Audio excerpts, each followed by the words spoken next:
तो बच्चों आज हम देख रहे हैं हमारी 11वीं कक्षा का 11वां अध्याय, यानी कि हम पढ़ रहे हैं कि किस तरीके से जो पादपों में परिवहन देखा जाता है, वो हमारे अध्याय का नाम है पौधों में परिवहन। यानी कि प्लांट्स में ट्रांसपोर्ट कैसा होता है, भोजन का ट्रांसपोर्ट कैसा हो रहा है, वाटर का ट्रांसपोर्ट कैसे हो रहा है, वो ही इस चैप्टर में हम पढ़ने वाले हैं।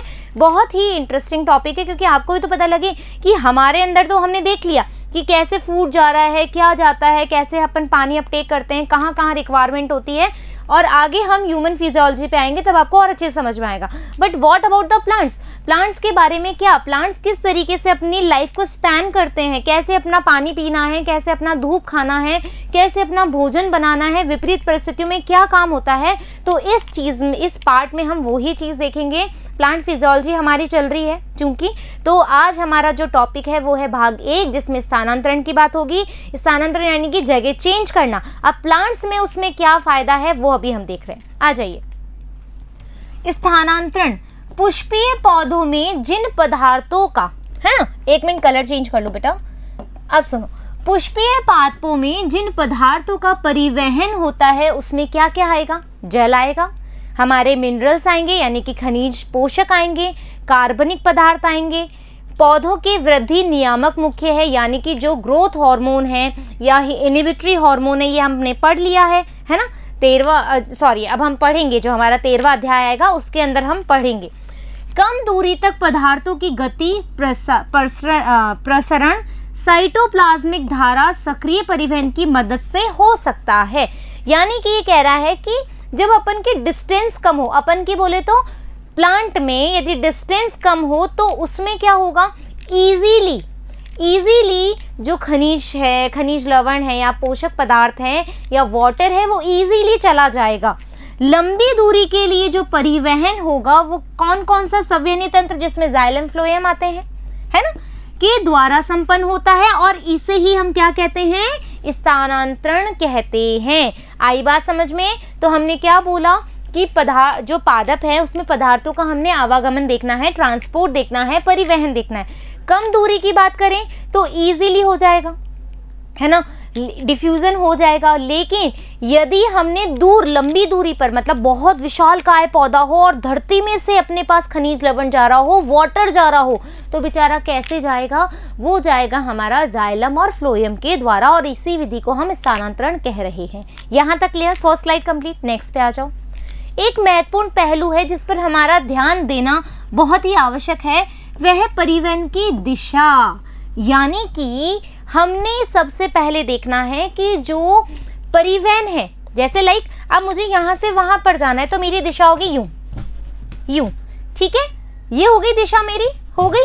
अब ये तो हो गया, मतलब आप यूनी डायरेक्शन में जा रहे हो, एक ही डायरेक्शन आपने करी है। लेकिन मैं कभी यूं इस गली में जा रही हूँ, कभी मैं उस गली में जा रही हूँ, फिर मैं कभी उस गली में जा रही हूँ, तो ये क्या होगा, ये यूनी डायरेक्शन नहीं होगा, ये बहुदिशात्मक हो गया।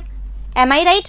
You get my point? क्या बोल रही हूँ, जैसे कभी होता है कि तुम सीधा रास्ता है कि जैसे तुम्हें जाना है अपने घर से, नहीं अपने घर से तो नहीं बोलेंगे, जैसे मैं अभी ये प्लेटफॉर्म है, मुझे ये बोर्ड के उस बोर्ड के साइड पे जाना है, यहाँ से मैं चली सीधी, है ना, एक दिशा में चली। लेकिन यदि मैं डायरेक्शन चेंज करूंगी, कभी मैं उस गली से आऊंगी, कभी मैं उस गली से जाऊंगी, तो ऐसी कंडीशन में वो डायरेक्शन, वो परिवहन की दिशा कैसी होगी, बहुदिशात्मक होगी। तो अब देखें, मूलीय पादपों में जाइलम परिवहन पानी और खनिजों का आवश्यक रूप से एक दिशात्मक अर्थात मूल से तने तक होता है।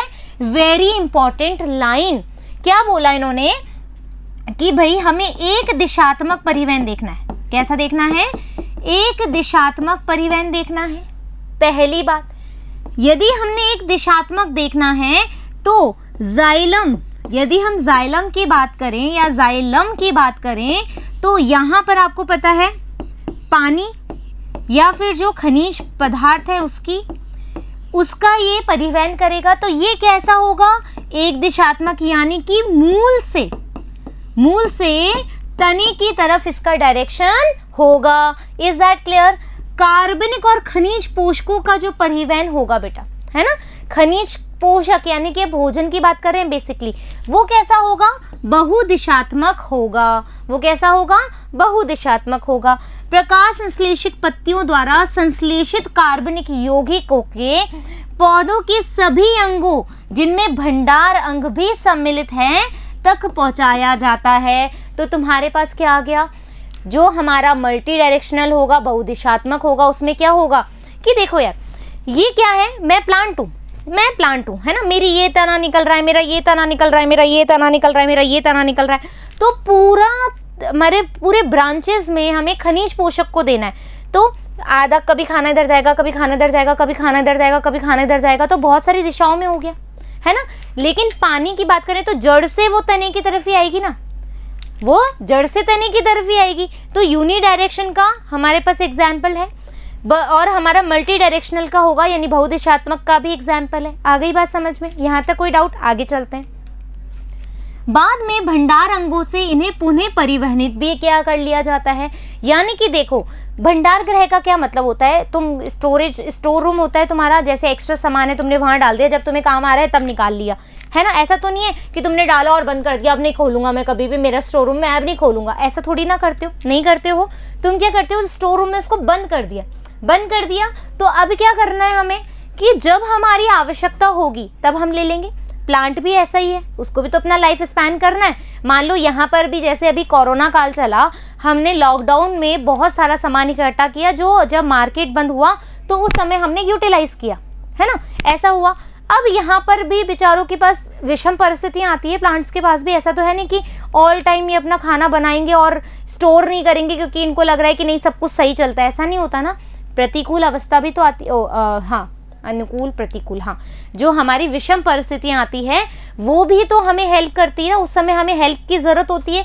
तो ये भंडार गृह में जो भोजन को इकट्ठा करते हैं, पोषक तत्वों को इकट्ठा करते हैं, वहाँ से आवश्यकता पड़ने पर ले लेते हैं। यानी डायरेक्शन चेंज हो गई, पहले मैं यूँ गई थी, वापस से मैं यूँ आ गई, रिवर्स कंडीशन हुई, हाँ या ना। तो जड़ों द्वारा खनिज पोषक तत्वों को जड़ों द्वारा ग्रहण करके उसे तने, पत्तियों और वृद्धि क्षेत्रों तक भेजा जाता है, हाँ या ना। जब किसी पौधे का कोई भाग जरावस्था यानी कि बुढ़ापे की तरफ जा रहा है, प्लांट अब बूढ़ा होता जा रहा है, तो उस दौरान क्या होगा, उस क्षेत्र के, है ना, उस क्षेत्र के पोषकों को वापस लेकर वृद्धि करने वाले क्षेत्रों की ओर भेज दिया जाता है। जहाँ पर ग्रोथ का रिक्वायरमेंट है, जहाँ ग्रोथ हो रही है, वहाँ पर उन पोषक तत्वों को भेज दिया जाता है जब जरावस्था वहाँ पर आ जाती है। आ गई बात समझ में। नेक्स्ट पॉइंट देखो, हार्मोन या पादप वृद्धि नियामक या अन्य रसायन उत्तेजक भी परिवहनित किए जाते हैं, यद्यपि इनकी मात्रा बहुत कम होती है। हार्मोन जो भी रसायन है बहुत लेस क्वांटिटी में होती है। ये हमने अभी जब लास्ट चैप्टर आप पढ़ोगे इसी 11वीं कक्षा का 22वां, तब हम बात करेंगे कि लेस अमाउंट में कैसा होता है, ठीक है। कई बार ये एक ध्रुवीय या एक दिशेयी भी होते हैं और संश्लेषित स्थान से दूसरे भागों तक परिवहनित किए जाते हैं। अतः एक पुष्पीय पादपों में यौगिकों का आवागमन, यानी कि हम बात कर रहे हैं किसकी, जो हमारा कैसा है, एंजियोस्पर्म है, जहां पर हमारे पुष्प पाए जाते हैं, काफी जटिल लेकिन बहुत क्रमानुसार यानी कि एक पर्टिकुलर मैनर वे में, एक अरेंज वे में होगा सब चीजें, चाहे कितना ही मल्टीटास्किंग हो वो, है ना, कितना ही मतलब हम बोल सकते हैं कि बहुत सारी दिशाओं में जाने वाला हो, बट एक मैनर वे में कार्यक्रम चलेगा। विभिन्न दिशाओं में होता है, प्रत्येक अंग कुछ पदार्थों को ग्रहण करता है और कुछ दूसरों को देता भी है। आई बात समझ में। नेक्स्ट देखें, परिवहन के माध्यम। तो अब हमने क्या देखा कि जो हमारा जो परिवहन है, पादपों में जो परिवहन है उसका एक दिशात्मक हो सकता है, बहुदिशात्मक हो सकता है। जल का परिवहन होता है, पोषक तत्वों का परिवहन होता है, मूल से तने की तरफ जाता है, तने से और भी जगह जाता है, जरावस्था में खत्म होने पर वो वृद्धि क्षेत्र में चला जाता है। ये सब चीजें देख ली। अब हमें देखना है कि आखिरकार ट्रांसपोर्ट का मीडियम क्या है, ट्रांसपोर्ट का वे क्या है, हाँ या ना। तो ट्रांसपोर्ट यदि हमें करवाना है तो हम क्या बोलेंगे, सबसे पहले विसरण यानी कि डिफ्यूजन। क्या होता है, डिफ्यूजन यानी डिफ्यूज हो जाना कोई चीज का। विसरण द्वारा गति निष्क्रिय होती है। क्या बोला इसने कि जो विसरण है यानी कि जो हमारा डिफ्यूजन है, ठीक है। ये कैसा होता है, निष्क्रिय, यानी कि ये होता है इनएक्टिव। हम बोल सकते हैं ये इनएक्टिव ट्रांसपोर्ट भी है। इंग्लिश में इसलिए लिख रही हूं क्योंकि ऑलरेडी हिंदी में हमारे पास मीनिंग है, ठीक है। विसरण यानी डिफ्यूजन, निष्क्रिय यानी कि इनएक्टिव। फाइन। तो यह कोशिका के एक भाग से दूसरे भाग तक या कोशिका के एक से अन्य तक कम दूरी तक, मोस्ट इंपॉर्टेंट बात जो है वो है कम दूरी तक, या ऐसा कह सकते हैं कि पत्तियों के अंतरकोश के स्थान से बाहरी पर्यावरण तक कुछ भी हो सकती है। इसमें ऊर्जा का व्यय नहीं होगा। क्या हुआ, आ जाओ एक स्लाइड ले लेते हैं। विसरण देख रहे हैं हम, तो विसरण हम लिख ही लेते हैं, है ना।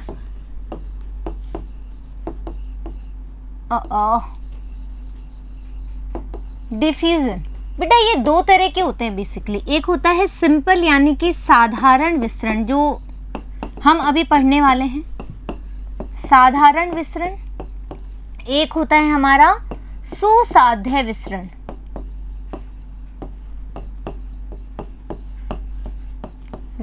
ठीक है। एक होता है हमारा सिंपल डिफ्यूजन, इंग्लिश में बोलते हैं सिंपल डिफ्यूजन, और ये होता है हमारा फैसिलिटेटेड डिफ्यूजन। एक बार स्पेलिंग चेक कर लीजिएगा आप लोग, ठीक है। एक होता है सुसाध्य विसरण और एक होता है सिंपल विसरण। देखो, और इसमें हमें दो चीजें और पढ़नी पड़ती है, कैरियर प्रोटीन और चैनल प्रोटीन।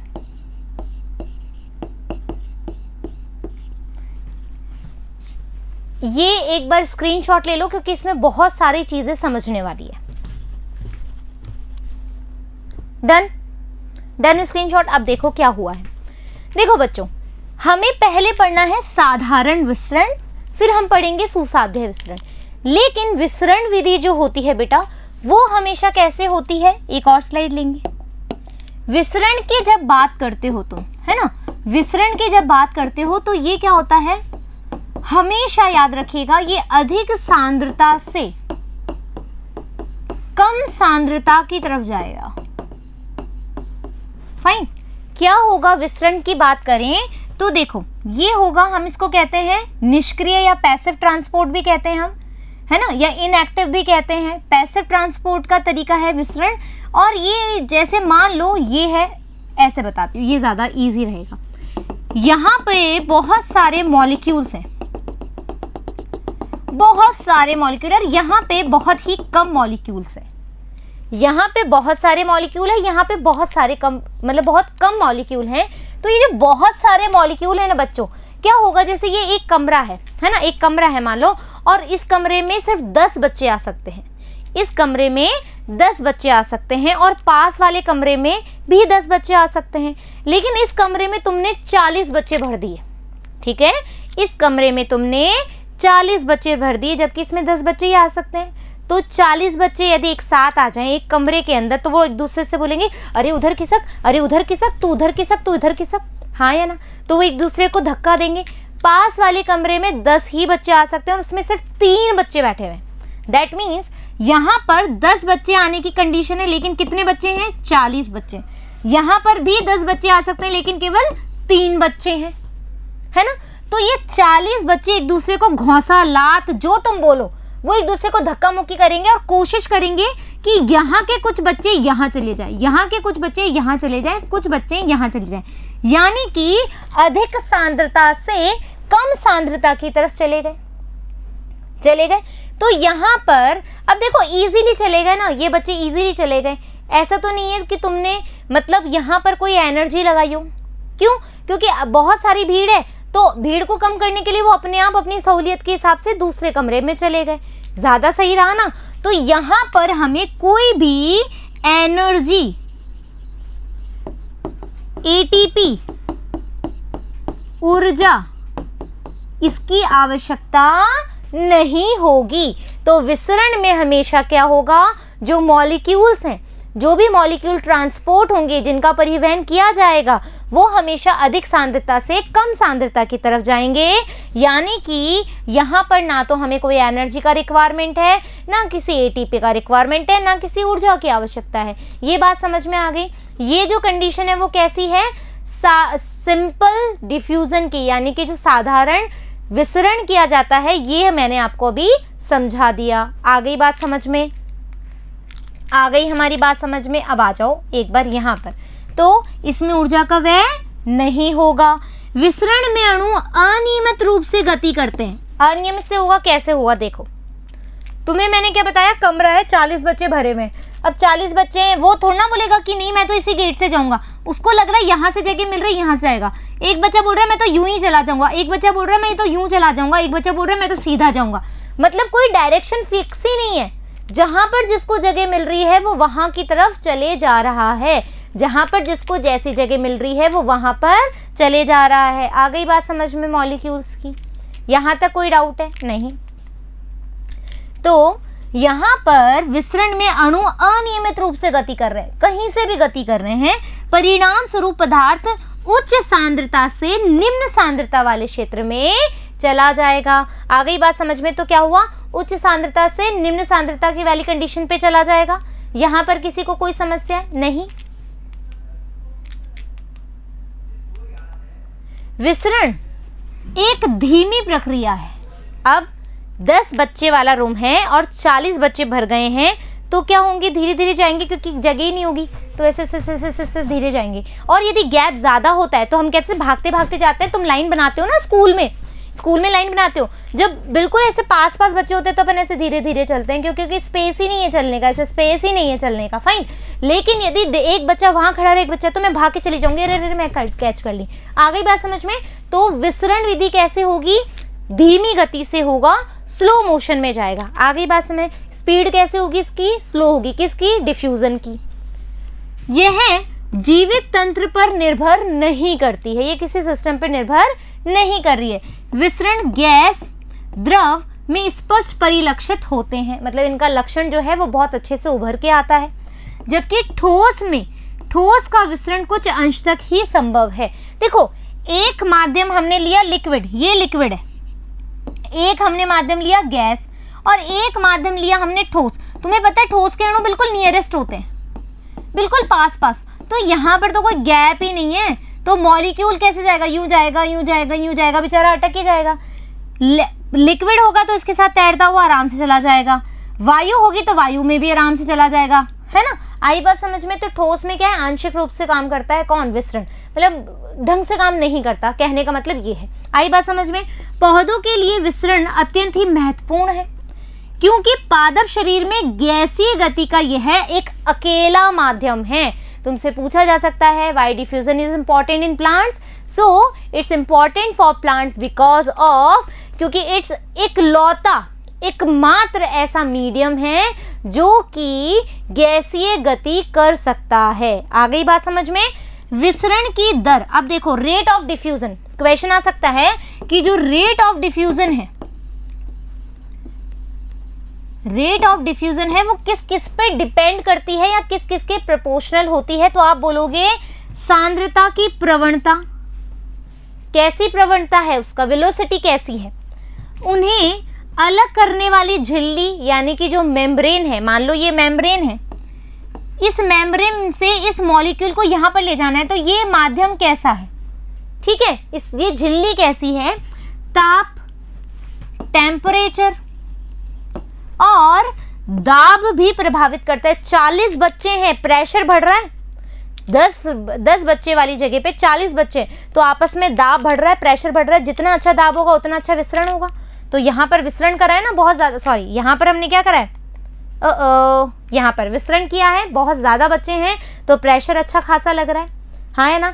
यदि तुम, ये पानी है मान लो, यदि अभी पानी है और मैं इसको टेम्परेचर दे दूँ तो भी ये आराम से मॉलिक्यूल क्या हो जाएंगे, वाष्पित हो जाएंगे, तो भी डिफ्यूज हो जाएंगे इजीली। आ गई बात समझ में?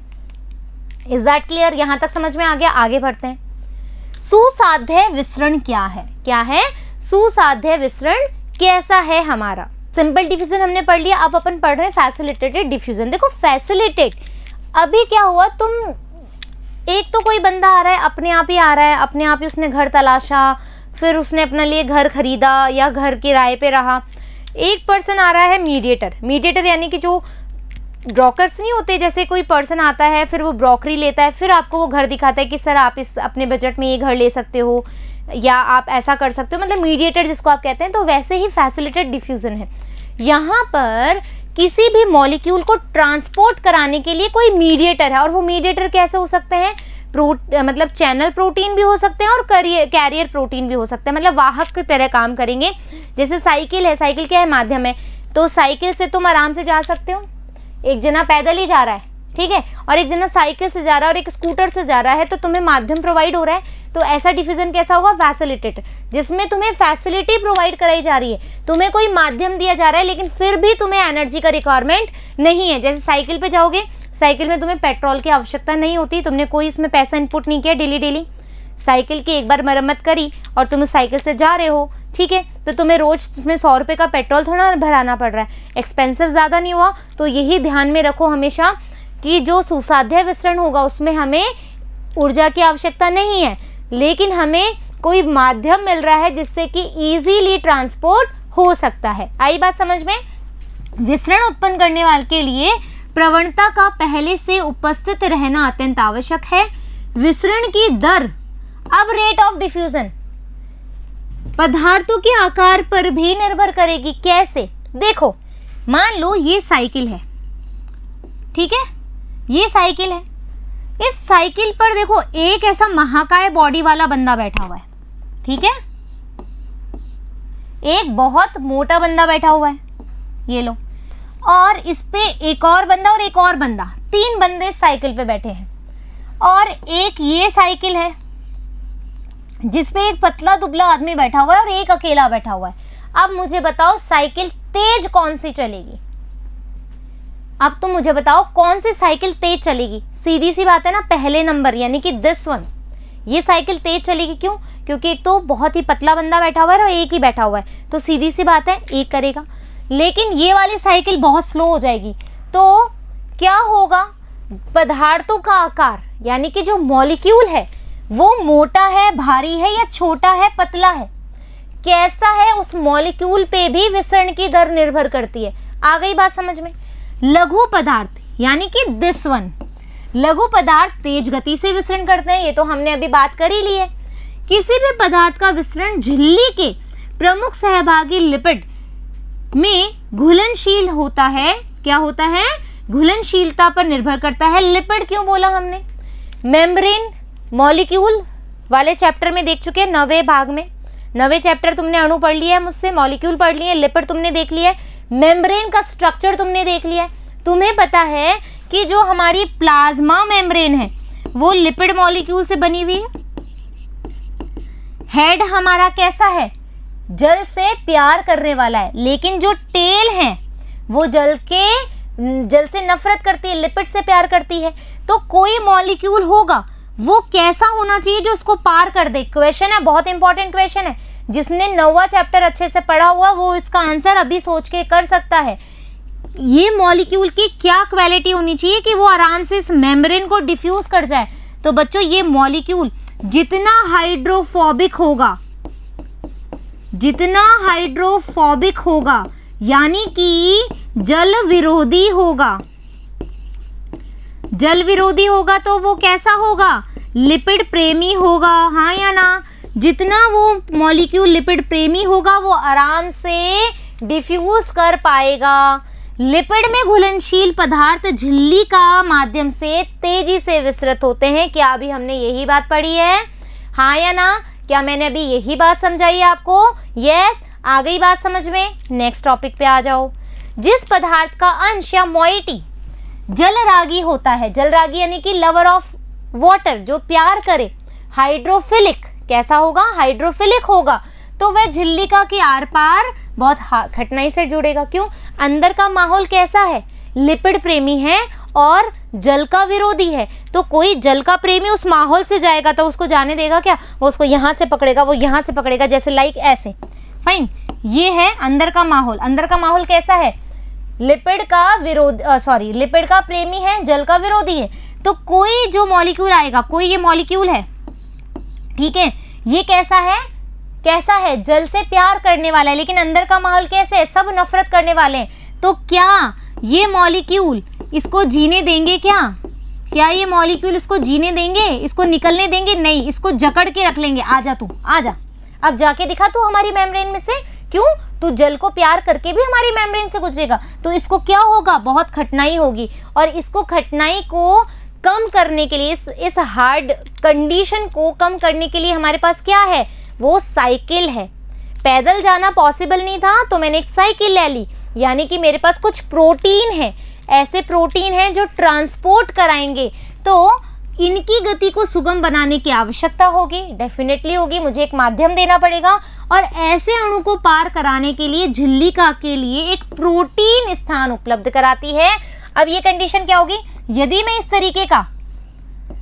तरीके का एक गेट बना दूं और यहां पर ये वाटर लवर घुसा दूं, तो ये इसको अटैक ही नहीं कर पा रहे ना, अटैक नहीं कर पा रहे। समझ रहे हो ना बात? इसको मैंने एक फैसिलिटी प्रोवाइड करा दी कि तू इसके माध्यम से निकल जा, तू ये पतली गली है, तू निकल ले, फिर तेरे को कोई नहीं परेशान करेगा। तो वे सांद्रता प्रवणता स्थापित नहीं कर पाते हैं, जबकि अणु के विसरण के लिए सांद्रता प्रवणता निश्चित तौर पे पहले से ही उपस्थित होनी चाहिए, भले ही उन्हें प्रोटीन से मदद मिल रही हो। हमें यहाँ पर हायर कॉन्सेंट्रेशन से लोअर कॉन्सेंट्रेशन बनाना है, तभी डिफ्यूजन होगा। अधिक सांद्रता से निम्न सांद्रता बनाए रखनी है, तभी डिफ्यूजन होगा। ठीक है, और यह प्रक्रिया क्या कहलाती है? सुसाध्य विसरण कहलाती है। I hope is that clear.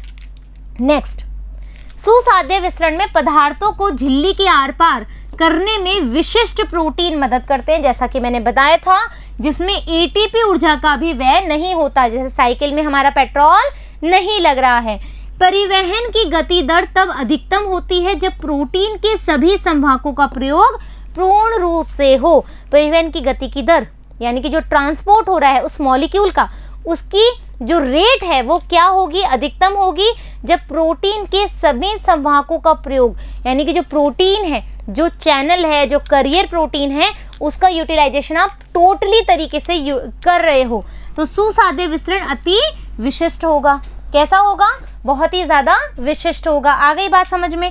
यह कोशिकाओं को पदार्थों के उद्ग्रहण के लिए चयन करने की छूट भी प्रदान करता है। यानी कि जैसे आपको वाटर मॉलिक्यूल लेकर आना है ना, वाटर को आपको करना है। वाटर है तो सीधी सी बात है, अंदर तो लिपिड है, वाटर जा नहीं सकता, तो उसको एक प्रोटीन की जरूरत है। तो वो प्रोटीन कैसा हो सकता है? एक्वा प्रोटीन, है ना, एक्वा प्रोटीन हो सकता है। इसका एग्जाम्पल हमारा ये कैसा होता है? इसमें 8, ठीक है, 8, 1 2 3 4, उसी के पीछे और 8 4, तो 8 ये ऑक्टा वाली कंडीशन होती है, मतलब 8 इसमें प्रोटीन्स होते हैं और वो एक्वापोरिन बनाते हैं। तो क्या हुआ? चयन करने में मदद करता है। ये निरोध को के प्रति संवेदनशील होता है और प्रोटीन की पार्श्व श्रृंखला से प्रतिक्रिया करता है। फिर हमने बोला अणु को आर पार कराने के लिए झिल्लिका में मौजूद प्रोटीन रास्ता बनाती है।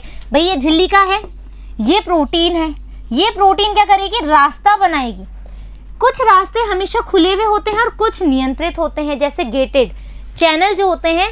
जैसे तुम चैनल वाला गेट होता है ना, अपने घरों में होता है ना ऐसे चैनल वाला गेट, फिर यहाँ से ऐसे धक्का मारते हो, फिर वापस से बंद कर देते हो, है ना। या फिर हम बोलेंगे कि ऐसा गेट होता है, ठीक है, ये गेट होता है। गेट जब तुम्हें निकलना होता है तो तुम अंदर खोल लेते हो, और जब कहीं जा रहे होते हो तो उसको लॉक लगा देते हो। आ गई बात। तो कुछ जो गेट हैं वो बंद रहते हैं और कुछ जो ट्रांसपोर्टर हैं वो ओपन रहते हैं। कुछ बड़े होते हैं, कुछ विभिन्न प्रकार के अणुओं को पार जाने की छूट देते हैं। पोरीन एक प्रकार का प्रोटीन है जो प्लास्टिड, माइटोकॉन्ड्रिया और बैक्टीरिया की बाह्य झिल्ली पर प्रेजेंट होते हैं। पोरीन का एग्जाम्पल आपसे पूछा जा सकता है। पोरीन एक तरह का प्रोटीन है जो मॉलिक्यूल्स के आवागमन में हेल्प करता है। ये बेसिकली कहाँ मिलेगा? माइटोकॉन्ड्रिया, प्लास्टिड और हमारी बैक्टीरिया की बाहरी मेम्ब्रेन पे मिलेगा, ताकि झिल्ली में से होकर प्रोटीन के छोटे साइज के अणुओं को आराम से वहां से गुजारा जा सकते। एक और बात, गुजारा जा सकता है, लेकिन एक और बात, स्मॉल मॉलिक्यूल बोला है इसने, छोटे अणु आराम से जा सकते हैं, लेकिन वृहत अणु को तुम्हें यहाँ से निकालना होगा, तो तुम्हें कौन सा ट्रांसपोर्ट लेना पड़ेगा, सक्रिय ट्रांसपोर्ट लेना होगा, वहां पे निष्क्रिय ट्रांसपोर्ट काम नहीं करता है। आ गई बात समझ में? ये रहा अपना कोशिका के बाहर झिल्ली, तुम्हें दिख रही है, कलर चेंज कर लूं एक बार, ठीक है, कोशिका के बाहर है, ये अपना मॉलिक्यूल है, इसको निकालना है, ये हमारा प्रोटीन है, इस प्रोटीन को ये देखो माध्यम दे रहा है और प्रोटीन हमेशा निकल रहा है। आ गया? आ गई बात समझ में? अब देखो निष्क्रिय सिंपोर्ट और एंटीपोर्ट, निष्क्रिय यानी कि पैसिव ट्रांसपोर्ट है, कैसे कैसे तरीके के होते हैं, सिंपोर्ट भी होते हैं, एंटीपोर्ट भी होते हैं। इधर से समझाते हैं। यूनिपोर्ट, फिर से कलर चेंज करना पड़ेगा, हाँ, यूनिपोर्ट, यूनिपोर्ट यानी देखो यूनि का मतलब होता है एक, मतलब इसके पास एक ही मॉलिक्यूल जो होगा वो एक ही दिशा में जाएगा। जैसे मुझे उसी दिशा में जाना है तो मैं उसी दिशा में जा पाऊंगी, और मैं इसी दिशा में जा रही हूँ, वापस से नहीं आ पा रही, वापस से नहीं आ रही, ना किसी और को लेकर के जा रही हूँ, तो ऐसा जो ट्रांसपोर्ट होगा वो कैसा होगा, यूनि ट्रांसपोर्ट होगा। एंटी ट्रांसपोर्ट, मैं भी जा रही हूँ, जैसे एक ही रास्ता होता है, गाड़ी इधर से भी आ रही है, गाड़ी उधर से भी आ रही है, एक ही रास्ता है, गाड़ी उधर से भी जा रही है, उधर से भी जा रही है, यानी कि एंटीपोर्ट है ना। सिंपोर्ट, सिंपोर्ट मतलब दो गाड़ियां एक ही रास्ते पे जा रही है, यानी कि दो अलग अलग मॉलिक्यूल एक ही समय पे एक ही जगह जा रहे हैं। आ गई बात समझ में? एक ही समय पे दो मॉलिक्यूल एक ही रास्ते से गुजर रहे हैं, तो ऐसी कंडीशन होगी सिंपोर्ट। आ जाओ, अपनी बुक क्या कह रही है। निष्क्रिय सिंपोर्ट और एंटीपोर्ट, कुछ वाहक या परिवहन, अरे एक मिनट, कुछ वाहक या परिवहन प्रोटीन विसरण की अनुमति तभी देते हैं जब दो तरह के अणु एक साथ चलते हैं। सिंपोर्ट में दोनों अणु एक ही दिशा में झिल्लिका को पार करते हैं, जबकि एंटीपोर्ट में उल्टी दिशा में चलते हैं, यानी कि एक मॉलिक्यूल है, जैसे तुम दो दोस्त हो, है ना, दोनों दोस्त एक ही बार में एक ही दिशा में जा रहे हो, सिंपोर्ट। एंटीपोर्ट, एक तुम्हारा दोस्त इधर से जा रहा है, एक तुम्हारा दोस्त इधर से जा रहा है, अलग अलग से, ठीक है, तो उल्टी दिशा में चलते हैं। जब एक अणु दूसरे अणु से स्वतंत्र होकर झिल्लिका को पार करता है, उस कंडीशन को हम यूनिपोर्ट कहते हैं। तो इस तरीके से आज आपका 11वें चैप्टर का जो भाग 1 है वो समाप्त हो गया है, जिसमें हमने देखा है कि जो परिवहन के माध्यम है, विसरण विधि हमने पढ़ी, उसमें छोटे मॉलिक्यूल होते हैं, पहली बात, ठीक है, उसमें तापमान, दाब उस मेज़र करता है, यहाँ पर किसी भी ऊर्जा की आवश्यकता नहीं होती। दो तरीके से होते हैं, निष्क्रिय हैं, लेकिन दो तरीके के हैं, कैसा, एक तो सिंपल डिफ्यूज़न और एक फैसिलिटेड डिफ्यूज़न। फैसिलिटेड डिफ्यूज़न में हमें प्रोटीन चाहिए, कुछ चैनल प्रोटीन होते हैं, कुछ कैरियर प्रोटीन होते हैं। किस तरीके का रास्ता दिखाते हैं, यूनिपोर्ट, सिंपोर्ट और एंटीपोर्ट। ठीक है, आ गई बात समझ में? तो फिर मिलेंगे अपन नेक्स्ट पार्ट के साथ, जब तक धन्यवाद।